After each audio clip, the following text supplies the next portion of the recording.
It took a few minutes for the line to connect, but we are here again at Petroma Therapy, and we would like to say Guten Tag to our friends Lydia and Manuel in Germany.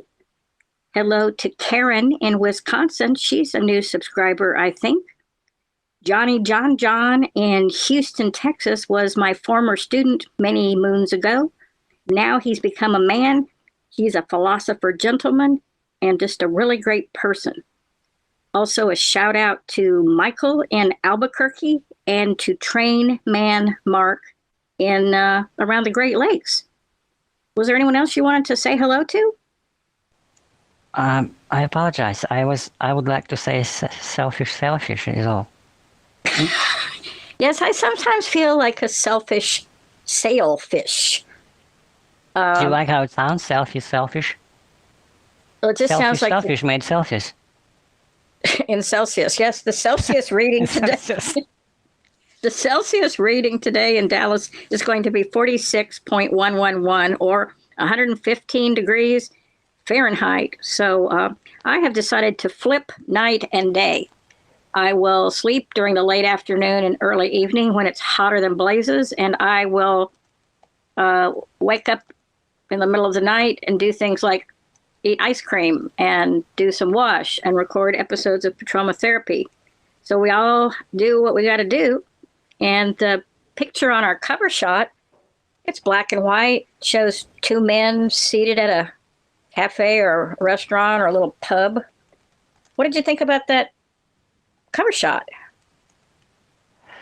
Well, I'm sure that's a setup. So that, the picture is what they call it when they thought it all over ahead of time, for the movie. Was there?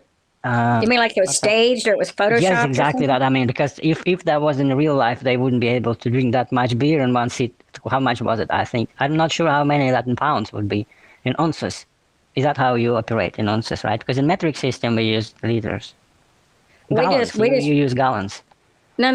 A gallon is for gasoline. In Texas, we just say, "Bring me a tall boy." Bring me a gallon of beer. No one ever says a gallon. You get milk in a gallon, and you get gasoline in a gallon. But not beer. I didn't know that. No one would ever say, "Give me a gallon of beer." They would think you're some kind of foreigner. But if you're coming from Kentucky and say that, "Give me a gallon of beer," would I be considered a foreigner? No. Americans use gallons for gasoline, or give me a half gallon of milk. For example, right. We have a subscriber, Jaredon, who sometimes is holding a fox. He is a philosopher truck driver. You may wonder, why is he holding a fox? This is not staged. This is a fox who came in from the woods and wanted to live in Jaredon's house. And Jaredon said, why not? Because Jaredon is a man who is a very deep thinker, and he welcomes all animals into his home.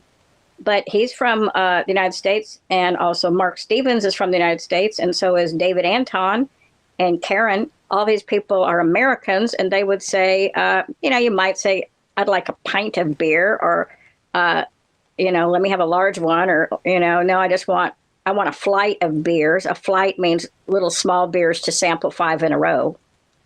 Have you ever had a flight of beers? No, never. That's why I'm surprised. Because had I ever heard that, I wouldn't be asking questions, had I? Well, maybe you should just go into a pub and say, I'd like a flight. And they'd say, well, go to the airport. No, never ever. Even never read that. Never heard that. That's interesting. Actually, I first learned about the flight of beers. I was up in Portland, Oregon, which is one of the beer capitals of the United States. They have so many independent brewers and fabulous places to drink beer. I mean, the only thing they do in Portland is ride bicycles and drink beer and go parasailing and climb mountains. Like when I went to Portland the first time, I thought I had arrived in paradise. It was amazing. But I went out with my daughter and we went to this brewery.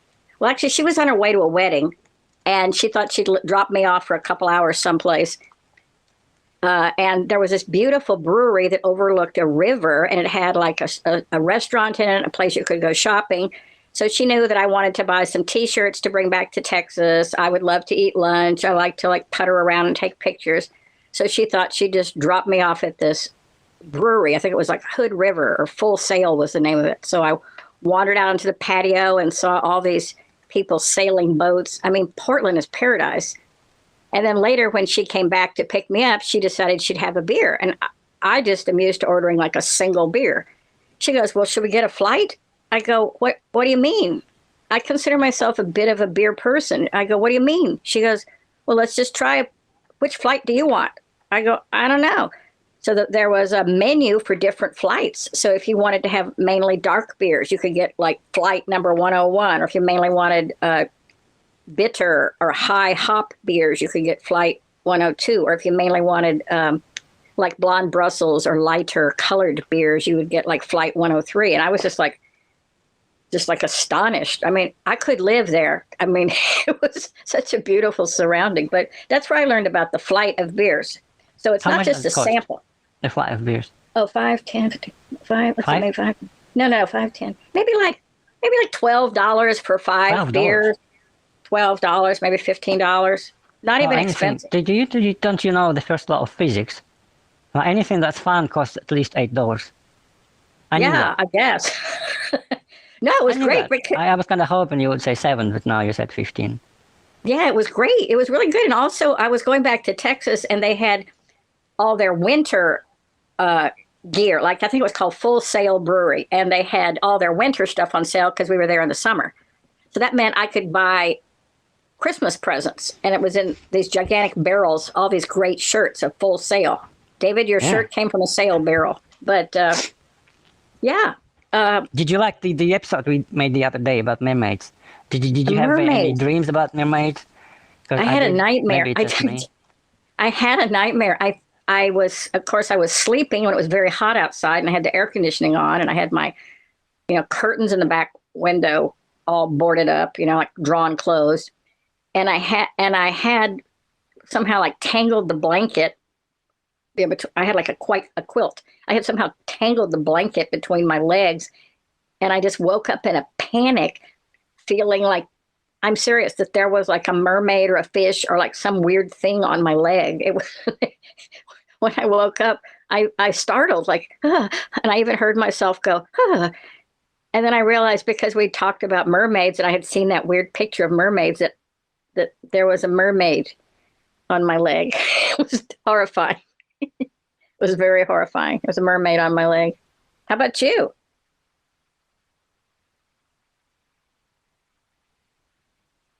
Are you still there?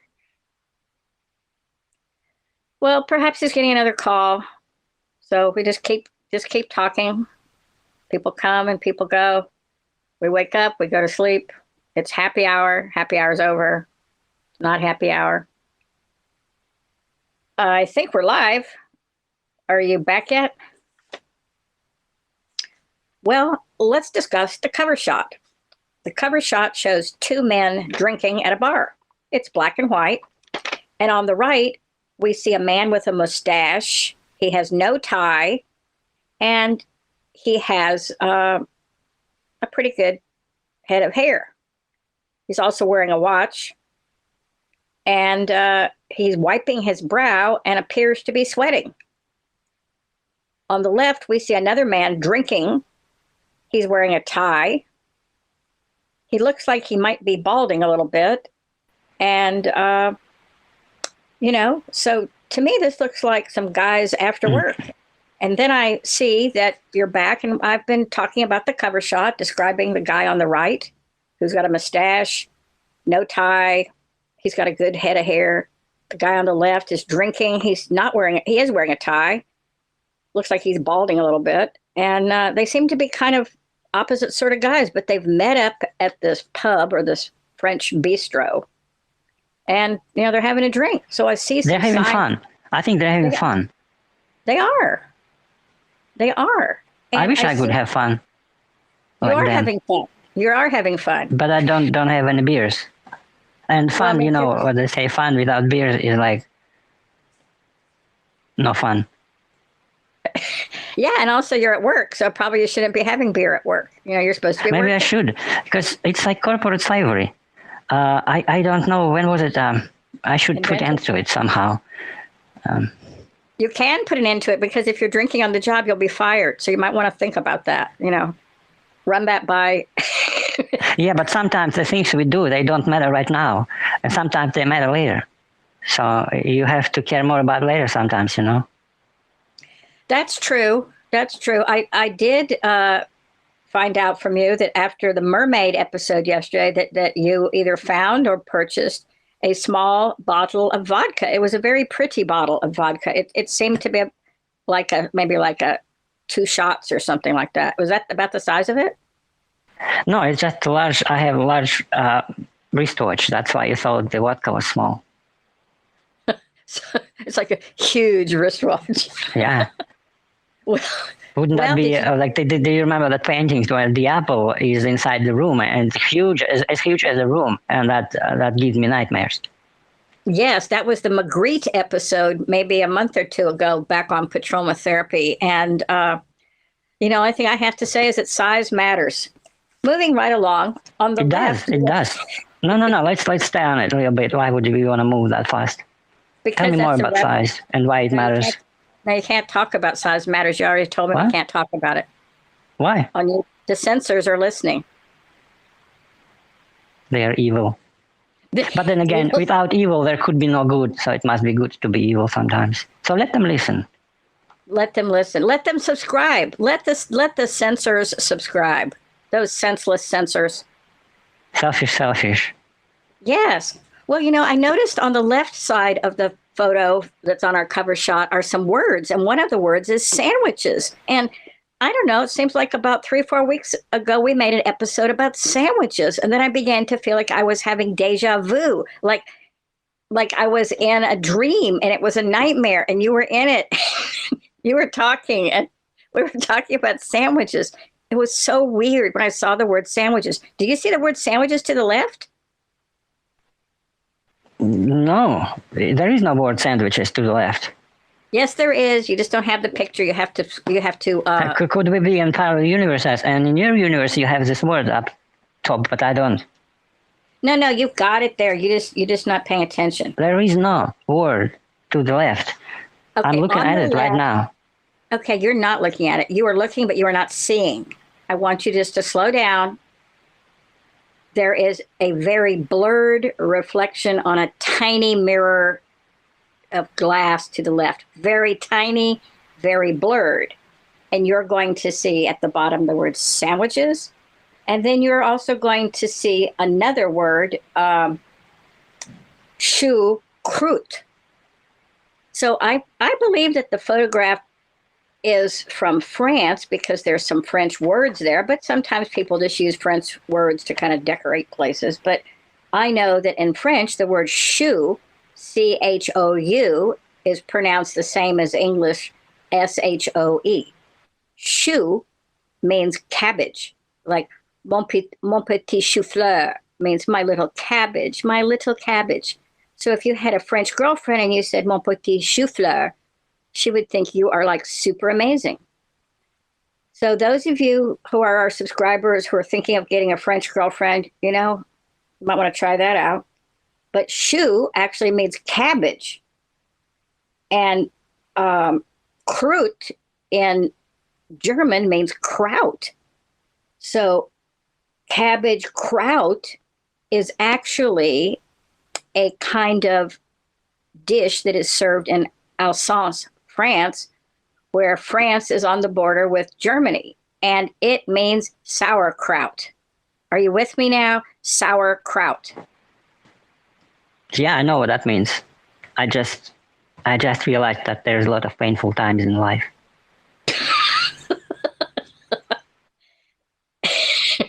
Yeah, yes, there are. Like trying to. I'm looking at them. Yeah, I see that word. I wonder why didn't I notice that before? I look at this man drinking beer, having fun. Well, at least that's what I thought. And I think, well, I like to drink beer too. I would love to have beer next to me right now. But okay, I have a drink once in a while. Although I don't have to, because when I start drink, I drink to excess. But then again, have a drink, have two, right? Because if you try to avoid something you like you devote your whole life to completely avoiding something you like, then that beer, that thing that I'm trying to avoid, still controls my life. And I I won't be yes. able to learn any discipline at all because that thing controls me either way. Does that make any Yes. sense? Because No, that is no, that is very, very astute of you to say that because if you and were a therapist, how would that make you feel? I am a therapist. I'm going to tell you the So am I. addiction is something that addiction is something that instead of you do the addiction does you. So, for example, let's suppose I believe, and my experience has been that addictions come from emotional pain, and we do something to cover the emotional pain. So, some people are alcoholics, some people are drug addicts, some people are sex addicts, some people are workaholics, some people are have shopping addictions. So I had a friend whose daughter was. We both lived in Houston. My daughter was up in New York. Her daughter was in New York. Hope she's not listening. Well, maybe I shouldn't say that. Anyhow, this friend that I once knew in a different city had a daughter who had a shopping addiction, and she would order $5,000-6,000 worth of purses in one night, and I think we've all known people that drank too much or take too many drugs or whatever it is, and the thing is, if you take away the one thing, it'll be replaced by something else. So let's suppose you love to drink and you drink to excess. You're right. Because I am like all or nothing. Maybe I'm just the kind of person who needs to have it all, right? I'm not saying it's a good thing. Because you drink responsibly, unlike me. You have discipline, and discipline comes from within, which I don't have. Well, I also had a lot of people that have died, so that gives me an edge. I've known a lot of people that have died of addictions or suicide or falling off a train or leaping off a bridge while drunk or having to have their legs cut off because they drank too much. Like I know you don't like to talk about your legs being cut off, but if we take away, what you've just said, it made me sad again. What you have just said, it made me sad again. But at the same time, I'm really happy that something made me feel that sad. Go figure. It makes me feel alive. Well, I have two brothers, and we traveled the whole world. We were leaving all the time. So we were sad, we were lonely. There was alcohol all over the place. We were in foreign countries. I was away at school. Like the whole family grew up like completely messed up all over the whole world. And one of my brothers studied like astrophysics and architecture at the university. And my other brother did not go to the university, but he's absolutely brilliant. He's like so smart and so charming. And these are the sons of my father, who was also he didn't have a drinking problem. He just had a drinking problem. But they say there's high class alcoholics and there's low class alcoholics, and there's people in between. And there's all different kinds of people that drink. Like some people can drink and still be hilarious. I mean, David Anton has a cousin, Eric, who's absolutely hilarious when he drinks. We can stay up for hours just drinking nonstop and talk about philosophy and childhood memories and about the Indians and the American West. And there's other people that drink, they have like two Cosmos and they fall down on the dance floor. I mean, the problem is our emotional pain is part of who we are. I mean, I'm a writer. I write all the time. I'm like always writing. Like when I die, I want them to be sure to put a pen in the coffin in case there's any last minute notes I want to put down. I'm kind of joking, but not really.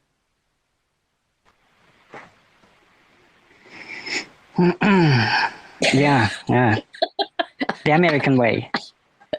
You're kind of joking, but not really. It's the American way. I learned that a long time ago. Explain that. Well, I know what that means, but when you ask me to explain that, I can do that. But you mean like I'm trying to play it off as if it's really funny, but it's really not? Well, now I'm confused. Well, I mean, I was just startled because you have lived in the United States and you've stayed with some American families and you've worked with Americans. And I don't know. I mean, I think that emotional pain is something that it transcends all cultures. You can be in Mexico. You can be in Germany. You can be like we have all lost. We've lost homes. We've lost jobs. We've lost loved ones. We've lost money. And, you do something. I remember I've lost my first love. But it seemed at the time that like the only love I would ever had, but trust me, it wasn't. And I had so much life ahead of me, but I only realized it just now, and that made me sad again. But then again, as I said, I'm really happy that something made me feel that sad because it makes me feel alive, makes me feel human. Yeah. I mean, What is it? I mean, anything. What does make you feel human? well, there's something that made me feel just right there with your sadness. I found out about 2 years ago that my first love, he had a twin. And one of my roommates in college married one boy, and I had a relationship with the other one. I found out that he died, that they both had died. And like, I never, like, even though I'm an adult now and I've got children of my own, and I work and I'm alive and whatever, I'm an adult. You never think that your first love will ever die, because I think of myself as that young girl that was like wading in the river and wearing, a purple and white bikini, and, I don't, you just never think that, I just never thought that person would ever die. And it like really hit me hard. And then in Dallas, there was a bartender that I was very fond of, a very wonderful young lady named Sarah. She died. And then there was somebody else that like died, and like all three of them died. And it was like really sad Christmas. But the thing about our memories is that in our memories, we stay young, right? Like, aren't you still that young man that fell in love with that girl? Biologically, or I don't know how to call that, spiritually, I feel like I'm 25, 27 maybe. There isn't much different, what I felt 25 years ago. But then again, it's not biologically, is it? Because biologically, I'm 50. But then my internal age, or what they call it, that thing that maybe that's my soul, and the soul doesn't get old, and that's why I feel the same as I felt pretty much. I feel pretty much the same as I felt 25 years ago. So I think I stuck somewhere in the year, at the age of 25, 27, 28 maybe. Yeah, it does feel me. It does make me feel young. I'll define young. Yeah. I have also, like, if we look at the cover shot again, you'll see the two men drinking. They could be thinking about the past. They could be musing about the future. They could be thinking of going home to their wives. They could be thinking about going to meet with somebody else. I like the picture, because when people drink, they're in their mind, they're kind of going different places. But I had heard or somehow discovered that, like, we have these various traumatic things that happen to us in our life. And I'm kind of frozen at this one age of some traumatic stuff that happened to me. And that's why I like guys that are that age. Like, I started thinking about some of the different people I hang out with and do things with, and like, why were they all about the same? Why were they mainly all about the same age? Just either friends online, or like friends in Dallas or friends in Houston. I mean, I've taught adults my whole life. I've been in the classroom, but I'm saying the people I spend my time with, I'm in what's called arrested development.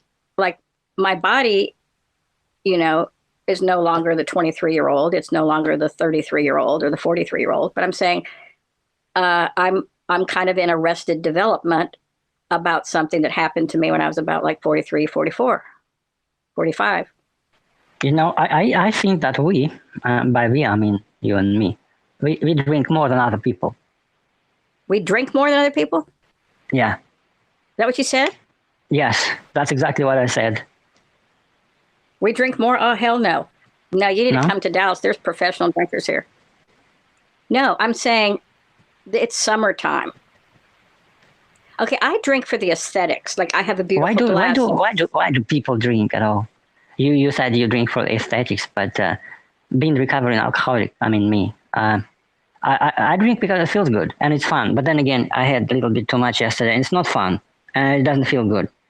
Right. But the other day it was, and yeah. Well, I mean, I regret how far I let it go.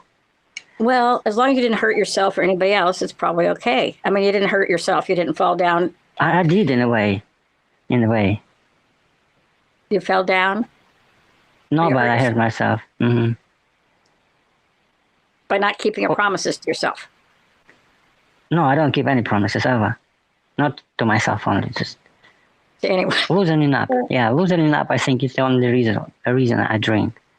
because I'm Well, anxious. I always have this anxiety, and it's not even funny. So if I no, but yeah, no, I hear you. And like in the photo of the cover shot, you'll see one guy has his tie on, but it's a little bit loose, and the other guy's taken his tie off, and it's probably just like thrown on the table there someplace. And I can relate to like what they call happy hour because there's like Dallas is a big drinking city, big lots of clubs and bars and beautiful patios and swimming pool parties and swimming pools on the roof and swimming pools at people's houses, and people will just go out and buy cases and cases of beer and vodka and whiskey. And like I had mentioned to you that there's this really great little place called the Sundowner Granada, and they are having like half price whiskey and scotches, and they're showing movies up on the roof. So like, why would you stay home? Why don't you just go out and drink half price, scotch and whiskey, and someone else can bring it to you in a pretty glass? I mean, for me, I like all my beautiful things. Like I have beautiful glasses from Germany and beautiful teacups from Turkey. And so when I'm drinking, I love glasses and I love spoons and I love coasters. And like, to me, the aesthetic of drinking is probably first. And then I always talk too much. So, getting a buzz is okay. That's good. But I mean, people drink a lot. People drink a lot in Dallas and in Portland and in Brooklyn and in Manhattan and in Houston. They drink a lot. And some people are vodka people, and some people are like my friend David. I've learned something today. What? Sounds gravy. What is it? What I've learned? Yeah, what did you learn? I'm stunned. Well, that's good. Follow your dreams. Yeah. We're not getting any younger. No, if you want to bungee jump off a bridge, like be sure the bungee company's got it tied up well. Or if you want to like write music, or if you want to go hiking, up in Colorado. No, I wanna jump, but not bungee. Without bungee, jump off the bridge. Well, they do that some places. In Acapulco, they have these young boys that dive off the cliffs straight into the beautiful water. It's fabulous. I mean, some of these things that happened to me when I was younger formed these images of my mind about what a man should be. Like, he should be able to like carry a woman up to the top of a pyramid, like an Aztec pyramid, or he should be able to like jump off of a cliff and dive into the water. Like, yeah, I mean, there must be some place. I mean, in the worst case, you could go to a swimming pool and like just dive into the swimming pool, because you could like hit your head on the side of the pool. Yeah, I thought you would say it's awful because jumping off the cliff without the bungee would be a suicide. But you said, no, some people do that in many places. And I thought, no, well, here it goes. But you said, no, it's totally safe. Well, I mean, you gotta think about it. This other friend of mine lost her phone. And I go, well, how did you do that? She goes, well, I was at the swimming pool. I go, what'd you do? I mean, like, I don't know, maybe she was like playing volleyball in the swimming pool and wanted to talk on her phone, and somebody threw her phone and she dropped it in the water. Like, Dallas is a crazy place, but jumping off into the water. Well, I mean, the movie Staying Alive with this, John Travolta, and it's, has the Bee Gees singing the soundtrack. I was traveling across the Brooklyn Bridge with my daughter and son-in-law. We were going from Manhattan into Brooklyn. I've seen that movie. I know that music. I know the dancing. And all of a sudden, my daughter like leans. I think my son-in-law was driving and my daughter was in the front seat, and she kind of like leaned back. She goes, oh, by the way, this is where they shot, Staying Alive.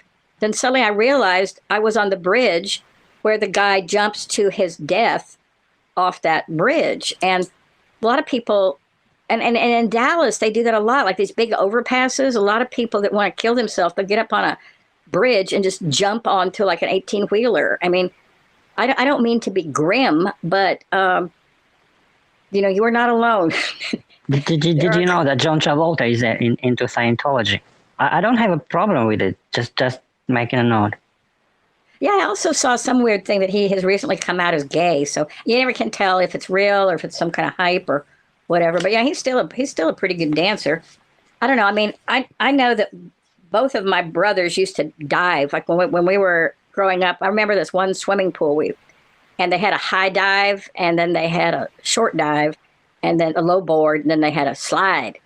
I would dive off the low board, but my brothers always would climb the ladder really, really high and jump and do like spins and cannonballs and all this kind of stuff. I don't know if men are different from women or what, but I just remember them as young boys, like maybe 8 or 12 years old, just climbing up the high dive, and they just loved it. They just loved diving from the high dive. I mean, I think that diving, like you think of the expression dive into life, or let's go to a dive bar, like, or dive in. Kind of wonder what we're going to do today. Episode is No, over. I'm thinking, should I dive off the cliff? I mean, seriously. But there are no cliff nearby. But there are top buildings. Look at the bright side. No, No, seriously, Isn't there- it's funny because the wall in my office built skyscraper, so you have high risers in your place too. And Yeah. when there is there is no wall, it's just basically some kind of a glass. And when you stand at the edge, and look down from, I don't know, 50th floor, it looked okay because, there's a glass between you and whatever it is in front of you. But when there is no glass, when the building is under construction, for instance, sometimes I go up to the 50th or somehow real high, and I come real close to the edge, and there is no glass, and just me and the wind. And it's really scary. But then again, that's what makes me feel human. Alive. Scary things. No, I know what you mean. Yeah, I know what you mean. I do Also that every driving- night. No. No, I don't know. I mean, like, I know that the Grand Canyon, when I went there, I've been to the Grand Canyon several times. I had a sister that lived out in Flagstaff, Arizona, or New Mexico. I forget where, Flagstaff, Arizona. And I have heard that they've built this walkway made out of glass where you can walk out over the walkway, and it's like you're standing on nothing. Like, I'm afraid of heights, so I can't even ride escalators in an airport. So, like, I'm not going to join you leaping off the roof. But I don't know, maybe. I mean, we would have to have parachutes, but with my luck, the parachute might not open. But You know I what don't you know. have? The fear of heights. You know what they call it? post-traumatic height issues. stress. No, Height no, no, issues? no. Yeah, I mean, the fear of heights is called acrophobia. Well, I just know it's a guess. physical sensation, and also I'm afraid of freeways because I've been in some car accidents. But I'm saying, I was once at a botanical garden in San Antonio, beautiful, beautiful garden, and my husband said, "Let's ride the cable cars," and he knows I'm afraid of heights. Yeah, he just used to do stuff like that all the time, like something I really hated. And I just remember I didn't want to go, and I think we had one kid at the time, and I just remember the cable cars would go all around the gardens, and yeah, I just felt like throwing up the whole time. But yeah, I'm not good with heights. I like to be on the ground. I like trucks. I like Jeeps. I like Jaguars. But Why? Oh, yeah, yeah. I like to be on the Yeah, ground. some fears. I mean, our fears, they all result of some kind of experience we've had, right? Yes. But other fears, they're not. What other fears are not? I have many fears. I'm thinking, how can I help you to get over the fear of heights? No, we're not going to do that. We're not going there. Well, So not why now, is- but Okay, if we go to the Hermitage, I'll do whatever you say. no, I'm saying that I'm really interested in flying, but scared of heights. I don't No, know how I to mean- get over it. Maybe no. help you. Help me to help you. Well, that's why we're in therapy. I just know that one daughter was accepted to medical school. She is my pride and joy. Accepted to medical school. And she tells me that first of all, whenever she asks for my lasagna recipe, I know she's serious about a guy. So she calls me and asks for my Italian lasagna recipe. So I figure, oh no, who could it be this time? Because, we worry about our children. I do. And then she told me this guy supposedly he invented the green. She told me he was an inventor. And I think I already told you the story. His father was the vice president of Kellogg, like all the Kellogg cereals. cornflakes and Cheerios, like all Rice Krispies. Dude's father was the vice president of Kellogg and asked Martin one day, when Martin was about 8, what do you think the next color for Fruit Loops should be? And Martin said, green. And my daughter is telling me that she's going to date this guy who is an inventor. And the only thing that kid did is he was 8 years old and just said the word green. Anyhow, this guy is going to take my daughter up flying, and he's only had 3 effing lessons. I want to go strangle this guy, but I'm a pacifist. And I did not strangle him. I just got my prayer friends together and asked for them to send reasons for them to break up. I don't like people to take something that's special of mine up into an airplane and be irresponsible. But, you know, I fly myself. I've flown a lot. I fly all the time. I'm not afraid to fly. She was also into bungee jumping off bridges. You know, that girl does so many dangerous things. So good that I don't even know what most of them are. I mean, I even know what some of them are. It's like frightening. So what are you doing? Yeah. You're going to be bungee jumping. You're afraid of so many other things. What else is there? You're afraid of mermaids. You're afraid of fish tanks. You're afraid of spiders. What else are you afraid of? I'm not afraid of spiders. I love spiders.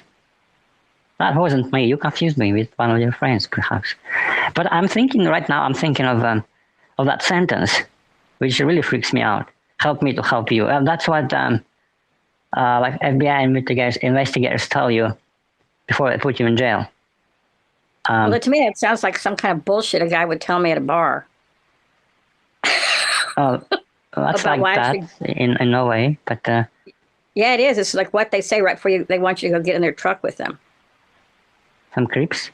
Because no one told me that ever in a bar. So, Because you're a man. yeah, Help me. I mean, help But me. they probably have secret reasons when they said that to you.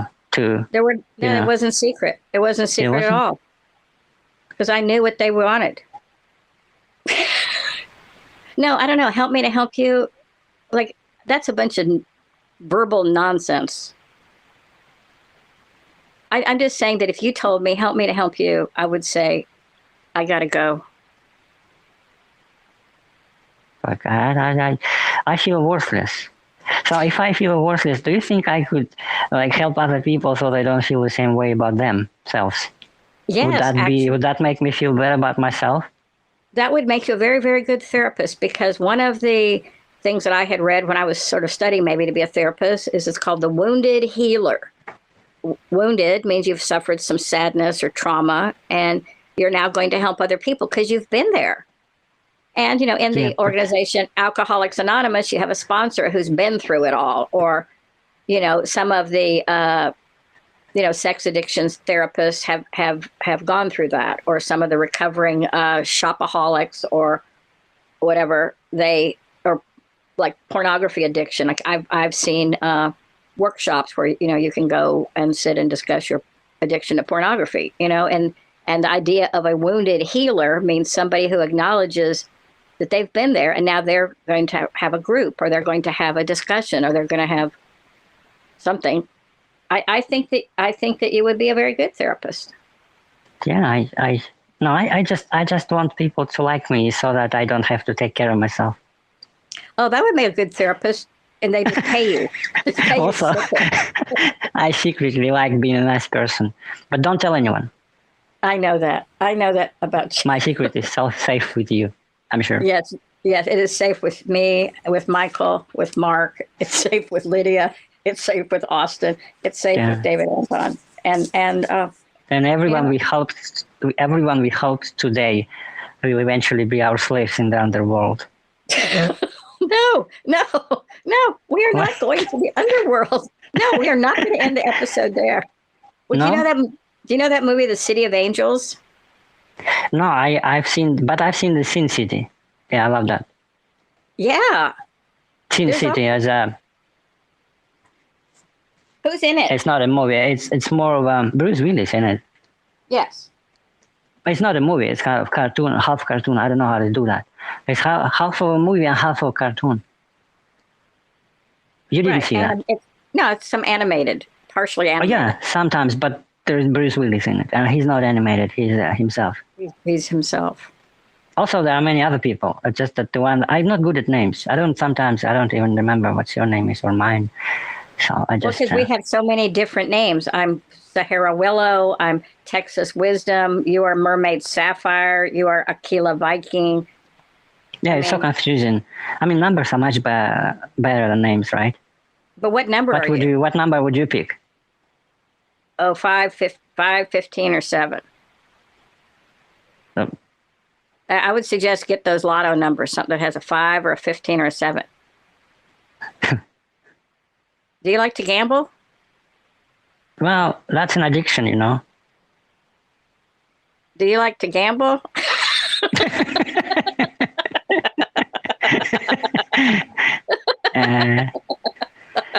Yeah, I think that's where we wrap our episode because We're laughing. yeah, because we're laughing.